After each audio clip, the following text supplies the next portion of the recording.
প্রতিটি মেয়েই চায় তার ঘরটিকে স্বপ্নের মতো সুন্দর করে সাজিয়ে তুলতে। আর সেই ঘর সাজানোর জিনিসগুলো যদি এই রিজনেবল প্রাইসে পাওয়া যায় তাহলে তো কোনো কথাই নেই। আজকে আপনারা জেনে যাবেন ঘর সাজানোর জিনিসপত্রগুলোর সুন্দর সুন্দর দাম এবং ঠিকানা।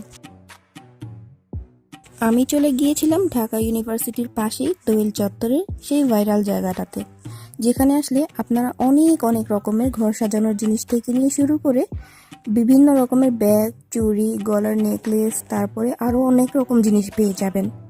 যেরকম জিনিস আপনারা চান ঠিক সব রকমের জিনিস আছে এখানে, আর সবই রিজনেবল প্রাইসে। তবে ছোট জিনিস থেকে বড়গুলো আমার কাছে বেশি রিজনেবল মনে হয়েছে। আর একই সাথে আপনারা এখানে নার্সারিও পেয়ে যাবেন।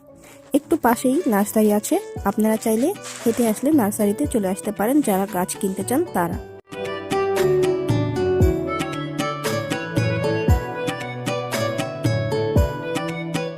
যেহেতু এখন শীতকাল চলছে, নার্সারি একদম ফুলে ফুলে ভর্তি থাকবে এটাই স্বাভাবিক, কারণ শীতকাল হচ্ছে ফুলের সিজন। আর এই যে এখানে দেখতে পাচ্ছেন লাকি ব্যাম্বু গাছগুলো, এই গাছগুলো যে কি সুন্দর করে তারা অর্গানাইজ করে রেখেছে, খুব সুন্দর লাগছিল। আর ফুল গাছ কিনতে চাইলে এই জায়গাটাতে অনেক অনেক ফুলের গাছ আছে, আপনারা যেই কোনো ফুলের গাছ পেয়ে যাবেন 100 থেকে 150 টাকার মধ্যে, আর 80 টাকাও আছে। আর এই যে আমার ছেলেকে ভিডিও করতে বললে ও সবসময় এইরকমটাই করে। যাই হোক, তারপরে আবার চলে এলাম ঘর সাজানোর জিনিসের দিকে। আপনারা এই ল্যাম্পশেডগুলো 2200 থেকে 2300 এবং 2600 টাকার মধ্যেও পেয়ে যাবেন। আর আছে ফুলদানি, ব্যাংক, ল্যাটার্ন, এছাড়াও আরও অনেক কিছু যেগুলো খুবই কম দামে পেয়ে যাবেন। তবে ছোট জিনিসগুলোর দাম একটু বেশি। এই যেমন এখানে এসেছিলাম, এখানে শিকা থেকে শুরু করে সব ধরনের টুকটাক ছোট জিনিস আছে, কিন্তু একদম ছোট সাইজের যে ফুলের টবগুলো ছিল যেগুলো কিনা ম্যাগনেট, সেগুলোর দাম ছিল 50 টাকা করে। এইগুলো আমার কাছে একটু বেশি প্রাইজের মনে হয়েছে।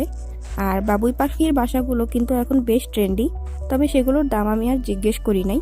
এত কিছুর দাম তো আর একবারে জিজ্ঞেস করা সম্ভব হয় না, যেহেতু সময় খুব কম ছিল। একটু এগিয়ে এলেই এই দোকানটাতে আপনারা সত্যিকার থেকে শুরু করে আর্টিফিশিয়াল গাছগুলো পেয়ে যাবেন। আর এই যে এই ফুলদানিগুলোর কথা আমি বলছিলাম, একদম ছোট শোপিস, তো এইগুলোর দাম ছিল 50 টাকা করে। তবে খুব সুন্দর ছিল দেখতে, নিখুঁত বলে হয়তো দামটা একটু বেশিই চেয়েছে, তবে আপনারা চাইলে কিনতে পারেন। আর এই যে ডোর হ্যাঙ্গিংগুলো ছিল, হোম সুইট হোম, ডোর বেল, এছাড়াও আরও অনেক কিছু যেগুলো কিনা খুব সুন্দর।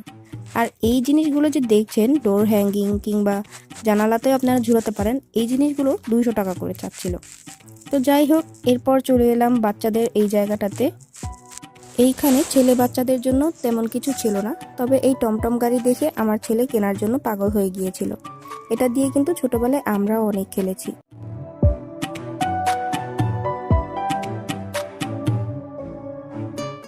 এরপর সবশেষে বাড়িতে যাওয়ার পথে আমরা একটু স্ট্রিট ফুড খেয়ে নিচ্ছিলাম। আর আমার ছেলেটার ঘুম পেয়ে গিয়েছিল খুব, কারণ ও দুপুরে ঘুমিয়ে অভ্যস্ত। যাই হোক, বাড়িতে যাওয়ার পথে আমরা একটু স্ট্রিট ফুড খেয়ে তারপর যাচ্ছিলাম। আর স্ট্রিট ফুডগুলো কিন্তু আসলেই অনেক মজা, এখন এটা সবাই খাচ্ছে। আর এই যে বার্গারগুলো খেয়ে নিচ্ছিলাম, এটা বেশ রিজনেবল প্রাইসে, তবে খুবই মজাদার ছিল। আর আমার ছেলে কিন্তু খুব পছন্দ করেছিল, মাশাআল্লাহ। এবং এরপরে একটা স্যুপ নিয়ে নিলাম আমার জন্য, আর আমার শ্বশুর শাশুড়ি সবাই খেয়েছিল। আমার বাচ্চাটা খুব স্যুপ পছন্দ করে না। যাই হোক, আজকে ভিডিওটি এ পর্যন্তই। সবাই খুব ভালো থাকবেন। আল্লাহ হাফেজ।